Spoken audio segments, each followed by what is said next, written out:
People always ask me what my favorite ring is. I've always said my next one, Tom Brady.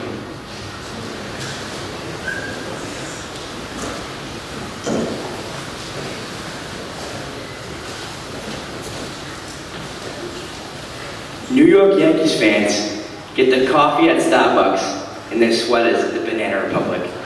Connor Brennan.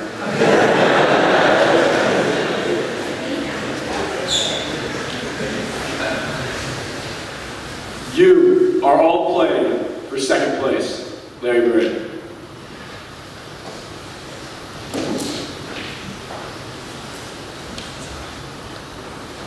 No dudes allowed. Rob Gronkowski.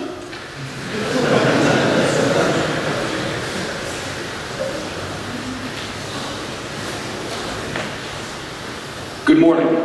My name is Peter Horsfall, and I am a sixth form boarder from Westwood, Massachusetts. For those of you who don't know, I came to Westminster as a repeat sophomore from Westwood High School. I know this is probably true for anyone anytime they go somewhere that isn't home. But the first two questions you are inevitably asked are, what's your name and where are you from? At first I was never 100% sure how to answer that second question. I would respond Westwood, but that would lead to a slew of follow-up questions regarding the whereabouts of my tiny town. So, because Westwood is in the greater Boston area, I eventually just switched up my answer to, I'm from Boston. After all, Boston is the city I've always identified with. The Red Sox, the Bruins, the Celtics, and the Patriots are the teams I've grown up living and dying with. For me, sports are one of the best things in life. The teams that I play for, the teams that I played for, and the teams that I root for make up a major part of who I am. My absolute love for playing hockey and baseball really has never wavered throughout my life.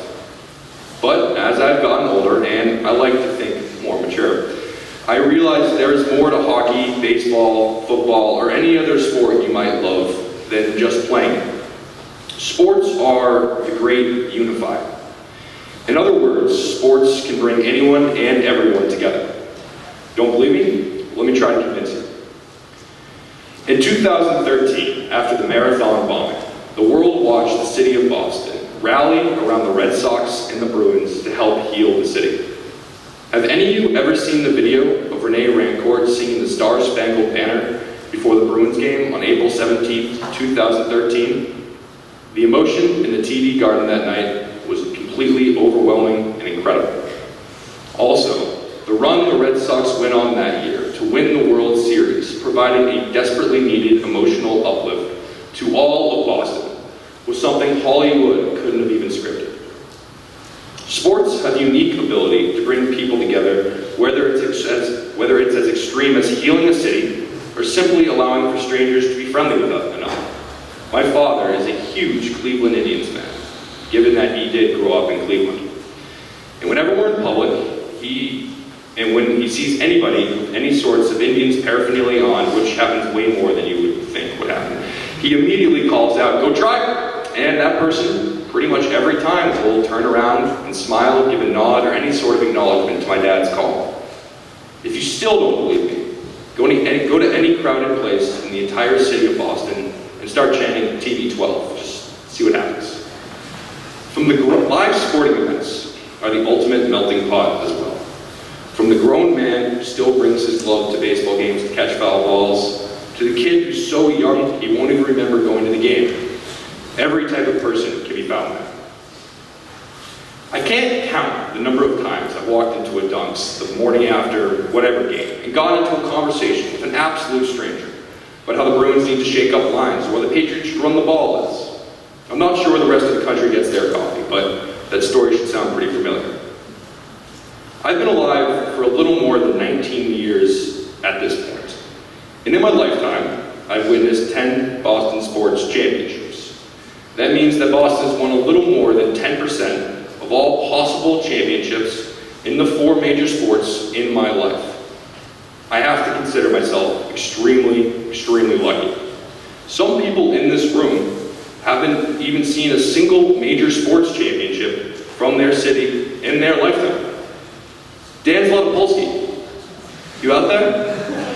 I'm curious, how many major sports championships does Atlanta have in your lifetime? 0. Came pretty close though, 28-3. As I said before, I have to consider myself really lucky. Also, really quick, I wouldn't be able to live with myself if I gave a chapel talk and didn't at least pay a little homage to the undisputed GOAT, Tom Brady. 4 Super Bowl MVPs, 2 regular season MVPs, more Super playoff games started and won than any other quarterback. And he's number 1 in basically every statistical category in playoffs and Super Bowls.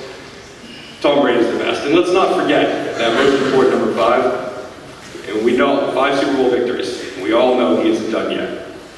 When I came to Westminster, it was the first time I was living in a place where the vast majority of people weren't your classic rabid Boston sports fan. My sophomore year, I remember sitting in the Squibb second floor common room, watching Malcolm Butler crush Seattle's dreams with a room full of not-Patriots fans. It was weird not to be celebrating with everybody in the room, but instead shoving it on their faces. Either way, the past is the best. The reason I originally ended up at Westie was in fact for sports. I came here to pursue a high level of hockey without sacrificing any academics. Back home, I was on a good hockey team, but my grades were suffering as a result from all the travel. On any given weekend, we would hop on a bus, take a 10, 15-hour bus ride, play 2 games, then immediately get back on the bus, take a 10, 15-hour bus ride home, and I didn't exactly finish all my homework every time. One of those coach buses packed with 20, 15, 16-year-olds, it's not exactly the most academic-friendly environment. And Westminster was the solution. In addition to the strong academics and high level of competition, I was really looking forward to being able to play for a school and a community here on the Hill. I really, truly don't think there's a greater honor in this world than being able to put on a uniform of any kind and represent something greater than yourself. That really is the beauty of sports. Being able to play for a city, for a school, or for a random group of people that just happen to be born near the same place as you. And all those people are truly invested in the success of the team. I remember during a playoff run for hockey my junior year, after a game against Belmont Hill, I got an email from Mr. Briggs sent to all the defensemen on the team.